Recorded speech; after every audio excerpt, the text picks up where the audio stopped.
Security, hunger and political climate ahead of the 2027 elections. National Assembly correspondent Anita Patrick completes the reports. Welcoming his colleagues from the Christmas and New Year break, President of the Senate, Godswill Akpabio, highlighted the need for urgent legislative interventions to address rising insecurity and hunger country. He commended ongoing military cooperation between Nigeria and the United States, while expressing condolences to families who have lost loved ones to insecurity. Akpabio warned that worsening food shortages demand immediate attention, referencing projections that millions of Nigerians could face severe hunger in 2026 if proactive steps are not taken. He also urged politicians to be guided by conscience as the country gradually moves into the campaign season ahead of the 2027 general elections. Clarification of judicial structure and seniority.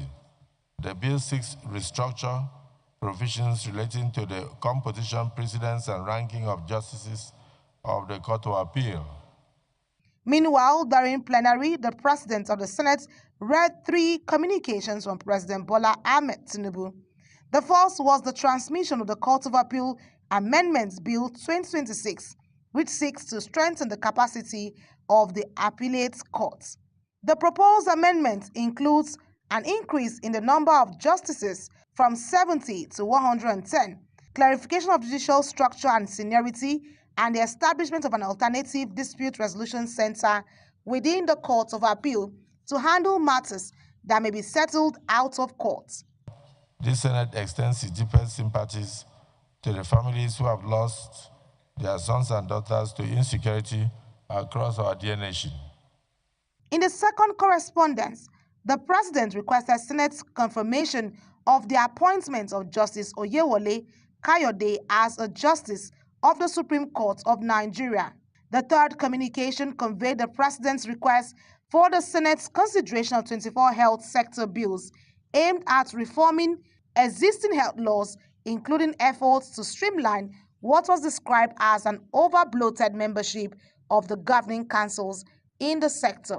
Lawmakers also observed a minute silence in honor of former Senator Godia Akwanshike, who represented Nasarawa North. The Senate subsequently adjourned plenary to January 28, 2026. From the National Assembly, Anita Patrick reporting for Global TV News.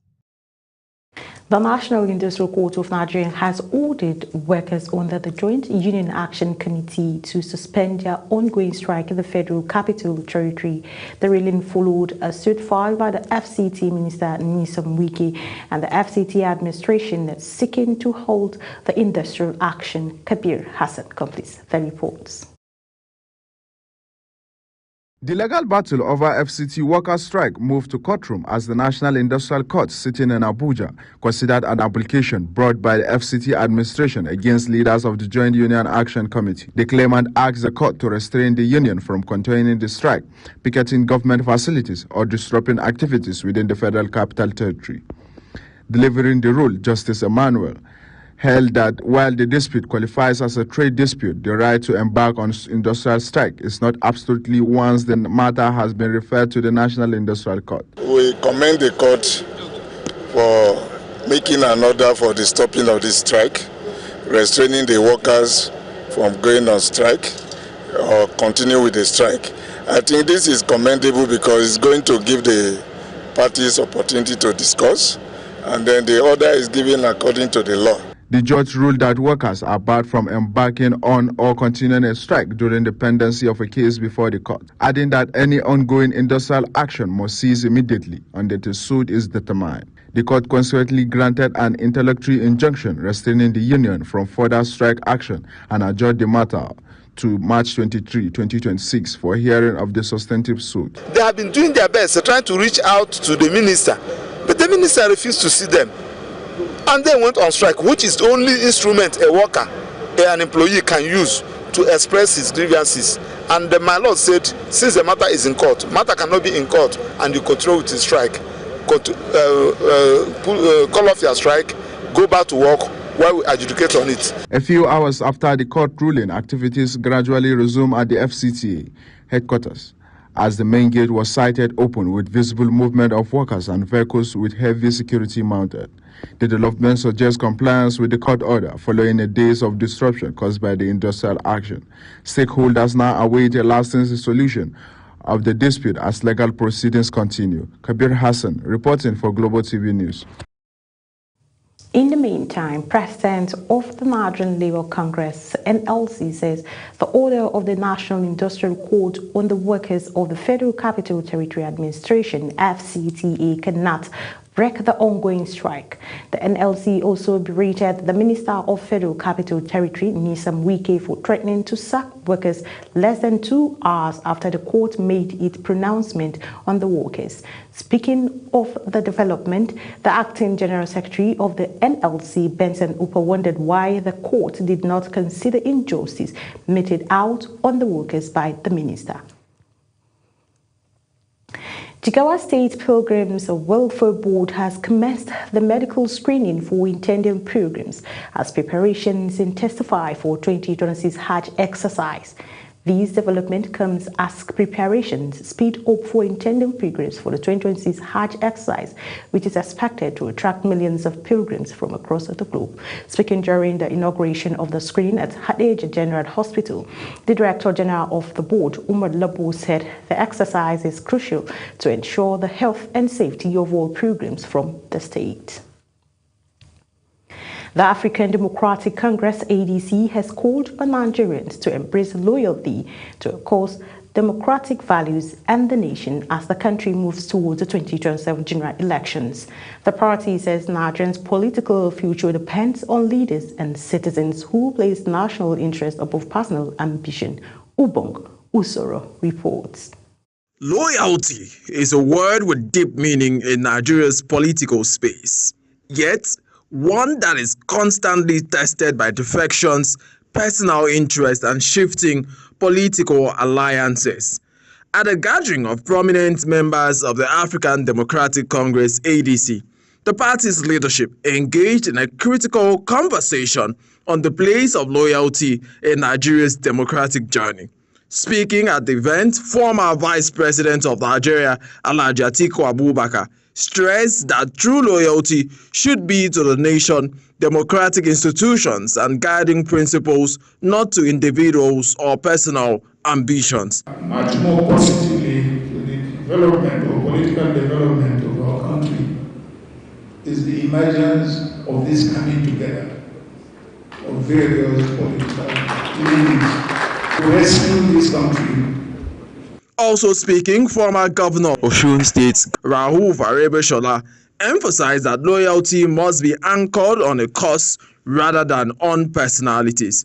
He noted that political powers ultimately belongs to the people, insisting that governors do not win elections on their own, but through the collective will of the electorate. He expressed confidence that the ADC stands a strong chance of success in 2027, based on ideology, structure, and popular support rather than political opportunism. Is it loyalty to a person or loyalty to a cause? I come from a tradition that believes that you must be loyal to a cause, not to a personality. And I'm clear on this. And I don't want to be misunderstood. It doesn't mean you don't value support. ADC National Spokesperson Bolaji Abdullahi reinforced the party's position, stating that loyalty in politics must be on ideals and principles, not to individuals.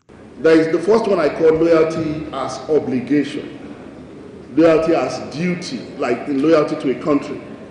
Whether we like it or not, we'll be loyal to our country. Whether the country helps us or it hurts us and it's currently hurting us, we'll remain loyal to our country. The second one is what I call loyalty as devotion.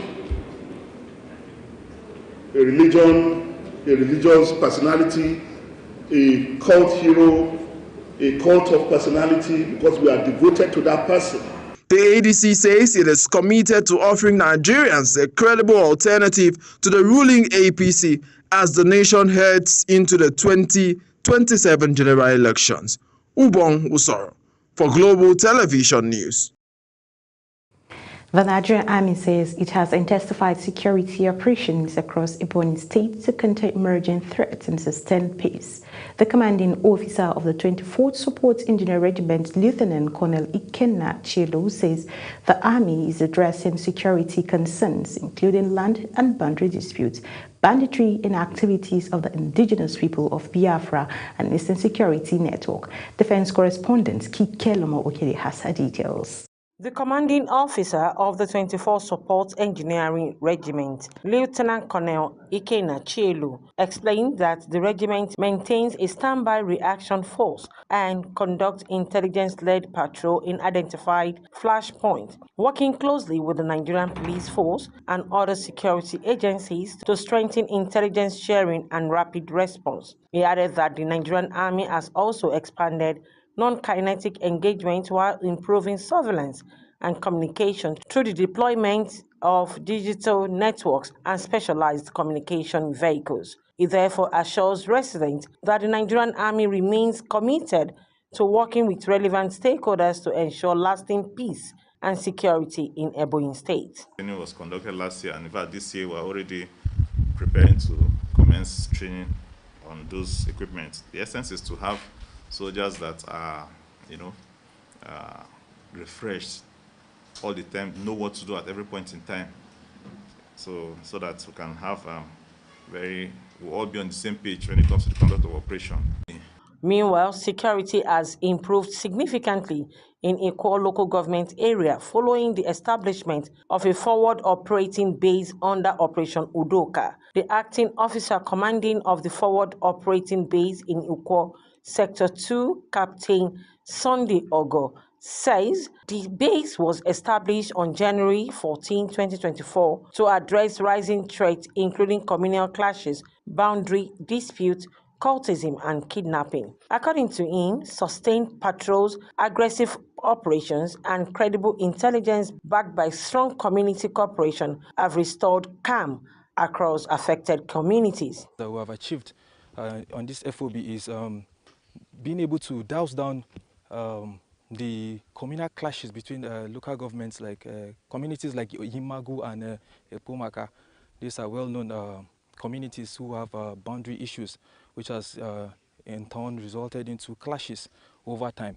And Chairman of Ikwo local government area, Sunday Nwankwo, describes the forward operating base as a turning point for security in the area. He says the intervention has stabilized Ikwo, strengthened security partnership and restored public confidence, with communities once known for violence now experiencing relative peace. At Abeka Core, and so it has helped to stabilize the security situation here.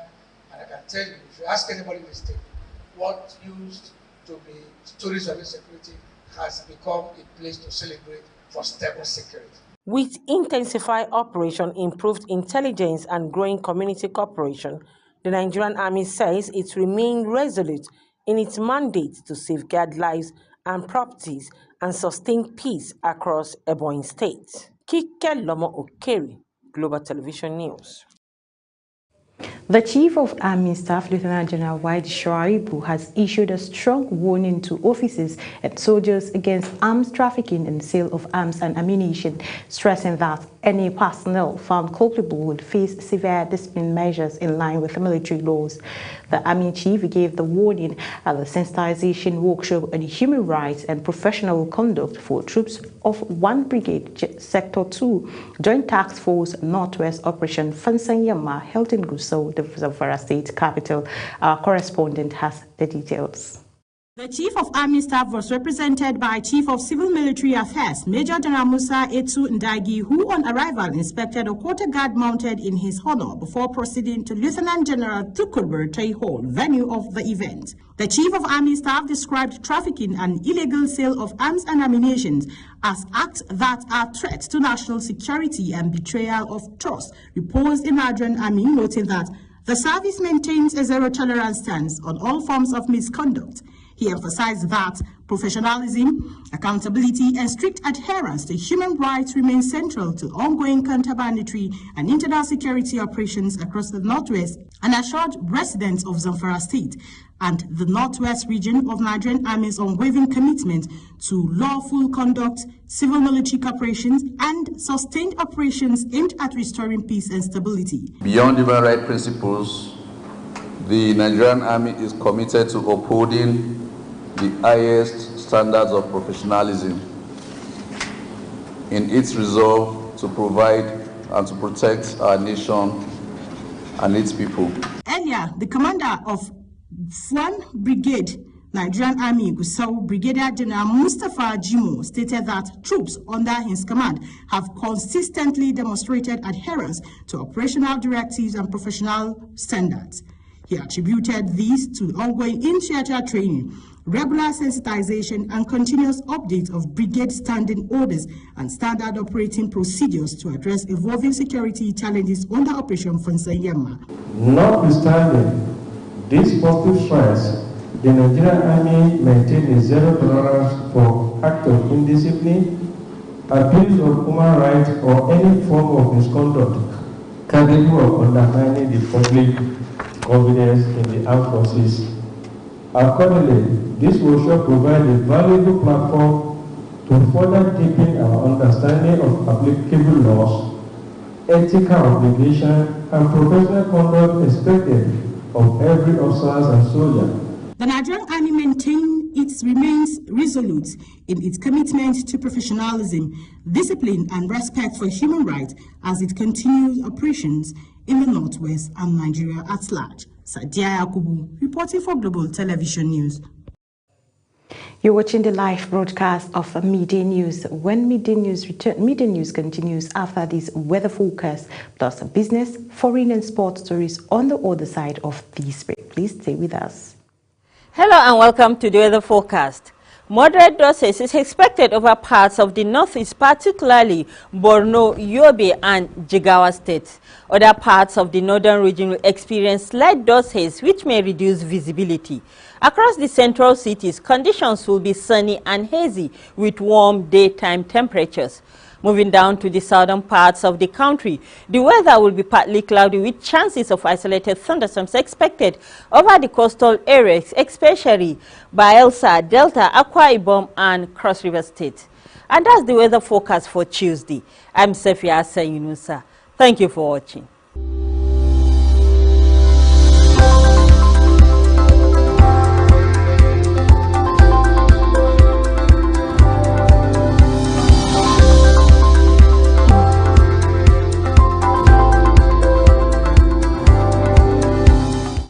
Welcome back from that short break, and the news continues. In business news, the House of Representatives has intensified its probe into agricultural subsidies and intervention funds, summoning key government agencies over alleged gaps in accountability spanning a 10-year period. National Assembly correspondent Aniti Patrick reports.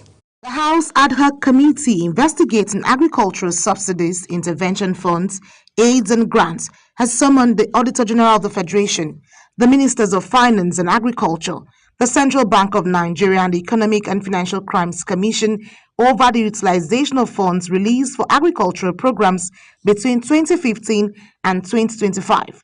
The summons followed what lawmakers described as incomplete documentation and weak accountability records presented at a public hearing at the National Assembly. Chairman of the committee, Jamo Aminu, expressed dissatisfaction with the failure of the Office of the Auditor General to submit comprehensive audit reports on several agricultural subsidy and intervention schemes. There is no figures from your side. You have not indicated any figure here stating that you've investigated or your assertion was brought on ABCD, on embezzlement or whatever, on specific amount. Responding, a deputy director from the Office of the Auditor General, Mohammed Adamu, told the committee that delays in producing the audit reports were due to the non-availability of critical documents from the Federal Ministry of Agriculture. And in their financial statement, I'm not sure whether they have submitted their financial statement to my office, but it is another department that is in charge of that.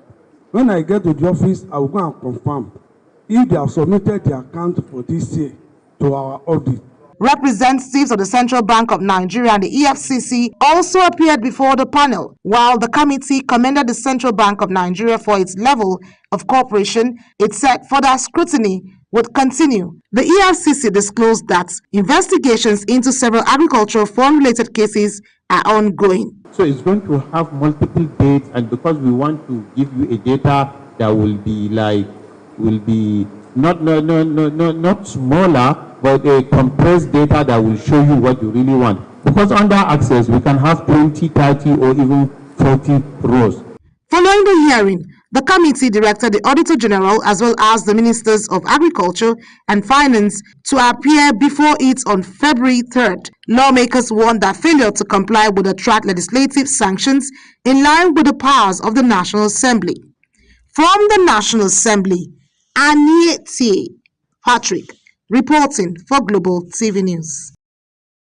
The United States has started unblocking Venezuelan funds that were frozen under sanctions.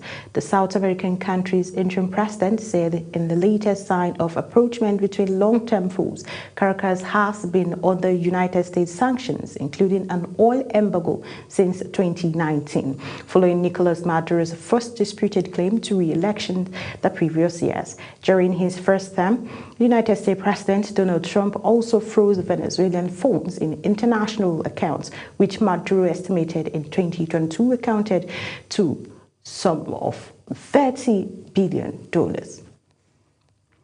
And on the foreign scene, South Sudan's government says it is not at war after days of heavy fighting against rebel forces that has displaced more than 180,000 people. Fighting erupted in Jonglei State, north of the capital Juba, in late December, in the latest clash between factions loyal to President Salva Kiir and his long-term rival, Ubong Usur. Uyi Agbonfuegbe completes the report. South Sudan is the world's youngest country and has been beset by civil war, poverty, and massive corruption since it was formed in 2011. Witnesses and non-governmental organizations claim that since late December, President Kiir's forces have seized parts of Jonglei, triggering a violent response from the government, including the indiscriminate use of barrel bombs on civilian areas. A senior general, Johnson Oloni, was filmed ordering troops to, quote, spare no lives, unquote, in Jonglei. Government spokesman Ateni said this might have been a slip of the tongue, denying that his country is at war. First of all, we are not at war. And I said this during my interview with the BBC this morning. The SPLA-IO, the spokesperson, said they are advancing toward Juba. So we are only stopping the advance of the SPLA-IO because we also have the right of self-defense. And therefore, in the process of practicing the right of self-defense, you will see us fighting to make sure that we stop the advancement. But the country is not in war. We are not in war. United Nations Office for the Coordination of Humanitarian Affairs had said South Sudanese authorities estimate the number of displaced persons in Jonglei at more than 180,000. Kiir and Machar fought a brutal civil war from 2013 to 2018, and the subsequent peace deal has been unraveling over the past year. Uyi Agbonfuegbe reporting for Global TV News.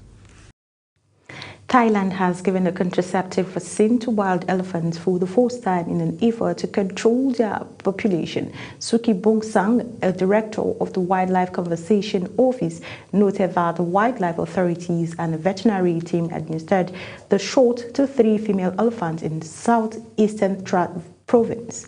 The aim was to manage the wild elephant population, he told AFP, adding that mammals' birth rate in 5 provinces of eastern Thailand rises about 8% yearly compared to 3% in other regions. And in sport, President of the Confederation of African Football Referees Committee, Oliver Safari, has suggested that the governing board may review regulations surrounding the use of towels by goalkeepers following the controversy that erupted during the recent African Cup of Nations in Morocco. The issue first surfaced during Nigeria's semi-final clash against host Morocco when Super Eagles goalkeeper Stanley Nwabali was repeatedly distracted by stadium officials who interfered with his towel, a scene that quickly went viral on social media. Galatasaray striker Victor Osimhen headlines the list of Nigerian stars facing crucial battles to salvage their club's UEFA Champions League campaign as the group phase concludes today. Osimhen and Galatasaray are at the risk of elimination from Europe's elite club competition and must avoid a heavy defeat to stand a chance of progressing to the playoffs. However, the Turkish champions face at the final fixture away to Manchester City, who also require a win to secure a top 8 finish. And that's it on Midday News. A quick reminder that Global Television is on DSTV channel 365 and Star Times channel 276. Kindly follow us across all social media now showing on your screen using that Global TV NG. I am Sadia Yakubu saying thank you for watching.